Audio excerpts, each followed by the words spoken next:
जब कोई स्त्री मां बनने का अनुभव करती है, वो सिर्फ शरीर में जीवन नहीं डालती, वो एक छोटी सी आत्मा को आकार देती है। मां बनने की शुरुआत गर्भधारण से नहीं होती, बल्कि उस पल से होती है जब महिला अपने मन में पहली बार किसी नए जीवन की कल्पना करती है और कहती है, अब मैं मां बनना चाहती हूं। यही पहला कदम है गर्भ संस्कार की यात्रा में। ये एक अदृश्य पाठशाला है जहां मां और बच्चा जुड़ते हैं, भावनाओं, ऊर्जा और संस्कारों के जरिए। गर्भ संस्कार का मतलब सिर्फ बच्चे को बड़ा करना नहीं है। इसका मतलब है बच्चे के लिए एक ऐसा वातावरण बनाना जिसमें वो खुश, सुरक्षित और सकारात्मक ऊर्जा से भरा महसूस करे। मां का हर विचार, उसकी हर मुस्कान, हर भावना और हर छोटी सी आदत बच्चे तक पहुंचती है। इसीलिए गर्भ संस्कार इतना महत्वपूर्ण है। वैज्ञानिक रूप से भी यह सच है। गर्भस्थ शिशु चौथे महीने से ध्वनियों को सुन सकता है। वो मां की आवाज, उसके आसपास की आवाजें और धीरे धीरे भावनाएं महसूस करता है। 5वें महीने तक बच्चा मां के मूड और भावनाओं का भी अनुभव करने लगता है। अगर मां तनाव में है तो बच्चा भी बेचैन होता है। अगर मां शांत है तो बच्चा भी शांति महसूस करता है। मां और बच्चे का जुड़ाव गर्भ संस्कार का सबसे महत्वपूर्ण हिस्सा है। हर दिन मां के भीतर जो भी भावनाएं आती हैं, उसकी खुशी, उसका प्यार, उसका सुकून, सब बच्चे तक पहुंचता है। यही वजह है कि गर्भ संस्कार अपनाने वाले बच्चे जन्म के बाद अधिक शांत, खुश और समझदार पाए जाते हैं। पौराणिक उदाहरण भी इसे सिद्ध करते हैं। महाभारत में सुभद्रा के गर्भ में पल रहे अभिमन्यु की कथा इसका जीवंत उदाहरण है। सुभद्रा गर्भवती थीं और श्री कृष्ण उन्हें युद्ध की योजना समझा रहे थे। सुभद्रा बीच में सो गईं, लेकिन गर्भ में पल रहा अभिमन्यु सारी बातें ध्यान से सुनता रहा। उसने चक्रव्यूह की योजना समझ ली और बाद में युद्ध में उसे सफलतापूर्वक तोड़ा। ये दिखाता है कि गर्भ में बच्चा सीख सकता है और मां की सोच और ध्यान से प्रभावित होता है। आज के विज्ञान ने भी यही साबित किया है। रिसर्च में यह पाया गया कि जिन माताओं ने गर्भ संस्कार अपनाया, रोज ध्यान किया, सकारात्मक बातें सोची, संगीत या लोरी सुनाई, बच्चे से संवाद किया, उनके बच्चे जन्म के बाद अधिक शांत, स्थिर और खुश मिजाज पाए गए। गर्भ में सुनी गई लोरी जन्म के बाद भी बच्चे को तुरंत शांत कर सकती है। गर्भ संस्कार का मतलब है बच्चे के लिए प्यार और सुरक्षा का वातावरण तैयार करना। मां के शारीरिक स्वास्थ्य का ध्यान रखना भी बेहद जरूरी है। संतुलित आहार, पर्याप्त नींद, हल्की हल्की व्यायाम और योग बच्चे के लिए अच्छा वातावरण बनाते हैं। अगर मां तनाव या चिंता में रहती है तो उसका असर बच्चे पर पड़ता है। इसलिए मां को हर दिन शांति, सकारात्मक सोच और प्यार का अभ्यास करना चाहिए। भावनात्मक जुड़ाव के साथ साथ आध्यात्मिक अभ्यास भी गर्भ संस्कार का हिस्सा है। मां अपने भीतर पल रहे बच्चे से बात करती है, उसके लिए प्रार्थना करती है और उसे सकारात्मक ऊर्जा देती है। भक्ति संगीत, लोरी, मंत्र और ध्यान बच्चे के विकास में मदद करते हैं। ये केवल परंपरा नहीं, बल्कि बच्चा जन्म से पहले सीखने लगता है। गर्भ संस्कार केवल सुनने और सोचने की क्षमता नहीं देता, ये बच्चे के मन में जीवन के प्रति समझ, प्यार, धैर्य, साहस और नैतिक मूल्यों का बीज बोता है।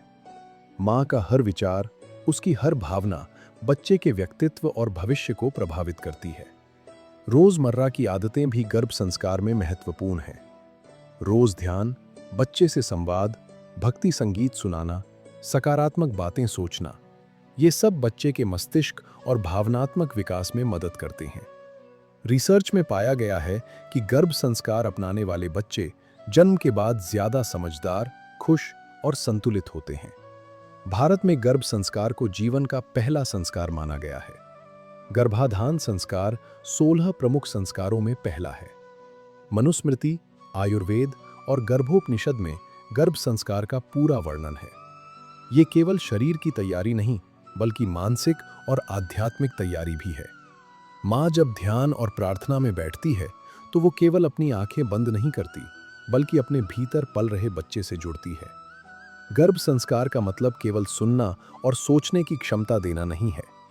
ये बच्चे के भीतर जीवन की समझ, साहस, प्रेम और नैतिकता भरने की प्रक्रिया है। मां की सोच, उसकी भावनाएं और उसका ध्यान बच्चे के व्यक्तित्व को आकार देते हैं। हर दिन, हर पल, हर अनुभव बच्चे तक पहुंचता है और उसके भीतर संस्कार के बीज बो देता है। गर्भ संस्कार की यात्रा में जैसे जैसे महीनों की गिनती बढ़ती है, बच्चे का अनुभव और समझ और भी गहरा होता जाता है। वो सिर्फ सुनने वाला नहीं रहता, बल्कि माँ की भावनाओं और उसके मन की हलचल को महसूस करने लगता है। हर दिन, हर पल माँ के भीतर की हल्की मुस्कान, उसका प्यार, उसका सुकून, उसका ध्यान बच्चे तक पहुँचता है। इसी से बच्चे के भीतर पहले से ही सुरक्षा, प्यार और आत्मविश्वास की नींव बनती है। अक्सर लोग सोचते हैं कि गर्भ में बच्चा केवल शरीर का हिस्सा है जो धीरे धीरे बड़ा होगा, लेकिन वास्तव में वो नन्हा मनुष्य पहले से ही सीखना शुरू कर देता है। माँ का तनाव, चिंता, डर, ये सब बच्चे के भीतर बेचैनी और असुरक्षा पैदा कर सकते हैं, और माँ की खुशी, उसकी शांति, उसका प्यार, ये बच्चे में आत्मविश्वास, संतुलन और सकारात्मक ऊर्जा भरते हैं। इसलिए गर्भ संस्कार केवल परंपरा नहीं, बल्कि एक वैज्ञानिक रूप से समर्थित अभ्यास भी है। आधुनिक रिसर्च बताती है कि गर्भस्थ शिशु जो संगीत सुनता है, माँ की बातें सुनता है, उससे संवाद महसूस करता है, वो जन्म के बाद अधिक समझदार और शांत पाया जाता है। रोजाना हल्की लोरी, भक्ति गीत या मधुर संगीत बच्चे के मस्तिष्क और भावनाओं के लिए जैसे एक पोषण बन जाता है। गर्भ संस्कार में रोज की छोटी छोटी आदतें बहुत महत्वपूर्ण हैं। उदाहरण के लिए, हर दिन कुछ समय के लिए शांति से बैठना, अपने बच्चे के साथ ध्यान करना, उसे प्यार से संबोधित करना, उसके लिए सकारात्मक बातें सोचना, हल्का भजन या मंत्र सुनाना, धीरे धीरे अपने दिन भर के तनाव को कम करना। इन छोटी छोटी आदतों से बच्चे के भीतर सुरक्षा, प्रेम, समझ और धैर्य की भावना बनती है। जब बच्चा जन्म लेता है तो वो पहले से ही माँ की आवाज़, उसके प्यार और उसकी भावनाओं से जुड़ा होता है। इसलिए गर्भ संस्कार न केवल बच्चे के जन्म से पहले की तैयारी है, बल्कि यह उसके पूरे जीवन के लिए एक मजबूत नींव भी बनाता है। कभी कभी माँ को लगता है कि वो बहुत साधारण है, पढ़ी लिखी नहीं है, वो बस एक आम महिला है। लेकिन यही सादगी, यही मासूमियत गर्भ संस्कार को सबसे सरल और प्रभावशाली बनाती है। बच्चे को किसी विशेष शब्द या बड़े विचारों की जरूरत नहीं होती। उसे माँ की भावनाएं, उसका प्यार, उसकी शांति और उसका ध्यान चाहिए। गर्भ संस्कार में माँ के भावनात्मक जुड़ाव का महत्व सबसे बड़ा है। वो अपने बच्चे से रोज बातें करती है, उसे महसूस कराती है कि वो सुरक्षित है। माँ की मुस्कान, उसका प्यार, उसके भीतर की छोटी छोटी खुशियाँ बच्चे के मस्तिष्क में सकारात्मक प्रभाव डालती हैं। यही कारण है कि गर्भ संस्कार अपनाने वाले बच्चे जन्म के बाद ज्यादा शांत, संतुलित और समझदार पाए जाते हैं। इसके अलावा आध्यात्मिक अभ्यास भी गर्भ संस्कार का हिस्सा है। माँ प्रार्थना करती है, ध्यान करती है, बच्चे के लिए सकारात्मक ऊर्जा भेजती है। यह भक्ति संगीत, लोरी, मंत्र या साधारण सकारात्मक सोच के रूप में हो सकता है। बच्चा जन्म से पहले ही इन चीजों से सीखता है। जब वो जन्म लेता है तो उसके भीतर पहले से ही संतुलन, समझ और प्यार की भावना रहती है। गर्भ संस्कार सिर्फ बच्चों के लिए ही नहीं, माँ के लिए भी लाभकारी है। ये माँ को मानसिक शांति देता है, तनाव कम करता है, उसे सकारात्मक और खुश रहने की शक्ति देता है। जब माँ खुश और शांत रहती है तो बच्चे पर उसका सकारात्मक प्रभाव बढ़ता है। इसलिए गर्भ संस्कार न केवल बच्चे के लिए, बल्कि माँ के लिए भी जीवन बदलने वाला अभ्यास है। रोजमर्रा की जिंदगी में माँ छोटी छोटी बातें कर सकती है। बच्चे से बात करना, उसे प्यार का एहसास कराना, हल्का हल्का भजन या मंत्र सुनाना, अपने दिन की छोटी खुशियों और सकारात्मक अनुभवों को बच्चे के साथ साझा करना, तनाव या डर को दूर करने के लिए धीरे धीरे ध्यान करना। ये छोटे छोटे अभ्यास बच्चे के लिए सबसे बड़ा पोषण बन जाते हैं। बच्चे के मस्तिष्क और भावनाओं में यह गहरी छाप छोड़ते हैं। गर्भ संस्कार का अर्थ केवल बच्चे के सुनने और सोचने की क्षमता बढ़ाना नहीं है।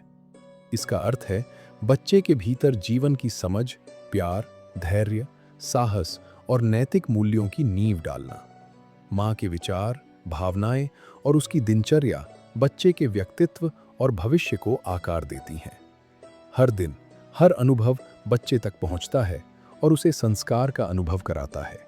और इसी तरह गर्भ में पलते हुए अभिमन्यु ने अपने भीतर साहस, समझ और धैर्य के बीज बो लिए।